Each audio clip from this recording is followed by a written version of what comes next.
Class 10th math exercise 9.1 का 7वां question है। Question क्या बोल रहा है देखिए, भूमि के एक बिंदु से एक 20 मीटर ऊंचे भवन के शिखर पर लगी एक संचार मीनार के तल और शिखर के उन्नयन कोण क्रमशः 45 डिग्री और 60 डिग्री हैं। मीनार की ऊंचाई ज्ञात कीजिए। ठीक है, तो क्या बोल रहे हैं, भूमि के एक बिंदु से 20 मीटर ऊंचे भवन के शिखर पर लगी।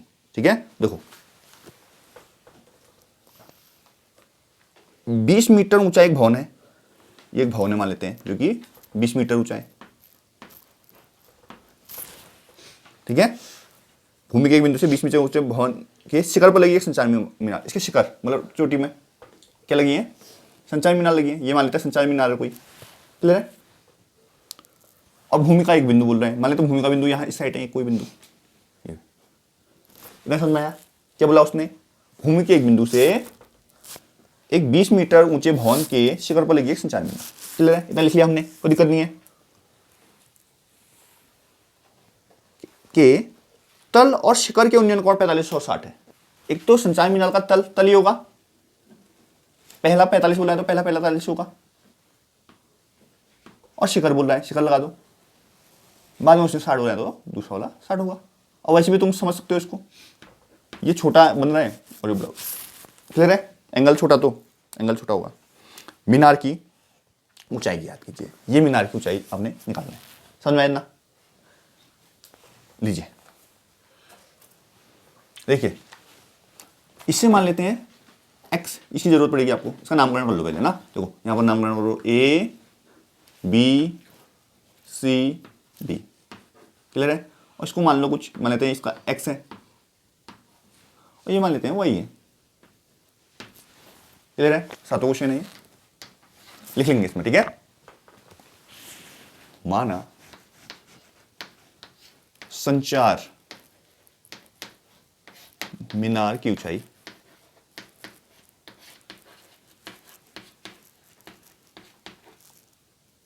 x मीटर है, क्योंकि मीटर में दिया हुआ है इसलिए मीटर मान लिया, क्लियर है।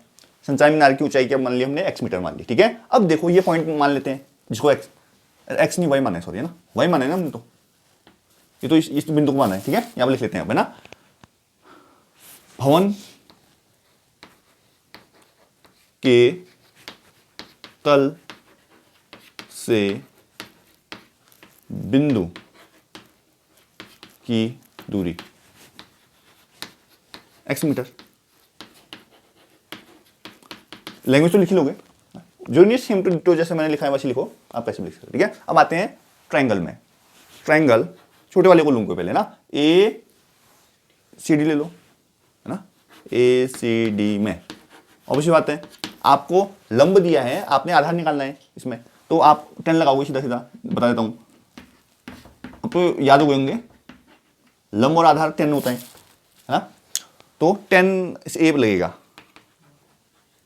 10 होता है लंब बटे आधार। इस ट्रायंगल के लिए लंब क्या होगा, सी डी, आधार क्या होगा, एडी होगा। कोई दिक्कत तो नहीं किसी को। एक ही जगह में 45 है, छोटे वाले के लिए देखोगे, हाँ छोटे वाले के लिए 45 एंगल है, क्लियर है। 10 45 equal to C D, C D क्या है 20 है, और ए डी क्या है भाई x है। 10 45 की वैल्यू 1 होती है, आप जानते हैं। ठीक है, तो 1 इक्वल टू क्या हो जाएगा 20/x, जिसके डिनोमिनेटर में कुछ होता है 1 होता है, क्रॉस मल्टीप्लाई किया, x इक्वल टू 20 मीटर आ गया। तो भाई x का मान तो 20 आ गया है, ये क्या पूछ गया 20 आ गया है। अब बड़ा वाला ट्रायंगल ले लेते हैं। ठीक है, ट्रायंगल क्या नाम है, ए बी डी में, इसमें भी क्या लगेगा 10 लगेगा, क्योंकि लंब और आधार का रेशियो लेना है अपने। ठीक है, तो 10 इक्वल टू क्या हो जाएगा, लंब क्या होगा, देखो लंब होगा बी डी, लंब पूरा होगा इसके लिए। ठीक है, तो लिखो बी डी, आधार ए डी, एंगल है 60 है क्या नहीं बड़े वाले ट्रायंगल के लिए। अब बी डी को तोड़ो, बी डी को आप B C plus C D, या B C plus C D लिखो, या वाई प्लस 20 लिख दो। वाई प्लस 20 है क्या नहीं बताओ, और बेस आपका अभी जस्ट निकाला है आपने एडी 20, कोई दिक्कत किसी को। ठीक है, अब 10 60 की वैल्यू √3 होती है, आप जानते हो। ठीक है, तो √3 इक्वल टू कर दो y प्लस 20/20, जिसके घर में कुछ नहीं होता, एक होता है, कर दो क्रॉस मल्टीप्लाई, तो क्या होगा 20 √3 इक्वल टू वाई प्लस 20 है। ठीक है, अब देखो आगे, अब क्या y की वैल्यू निकालें तो y को वही रहने दो, और ये 20√3 माइनस 20 हो जाएगा। कोई दिक्कत किसी को? तो y इक्वल टू क्या हो गया, 20 को मत ले लो, क्या होगा √3 माइनस 1 मीटर में आ गया, आंसर आ गया। बोलो, ये तो निकालना था हमने संचार मीनार की ऊंचाई, क्या आ गया 20 इंटू √3 माइनस 1। ठीक है, आप √3 की वैल्यू भी रख सकते हो, 1.7 के अराउंड होता है, 1.73, कोई दिक्कत नहीं है, इतना भी चलेगा। बोले क्या समझ नहीं आया इसको?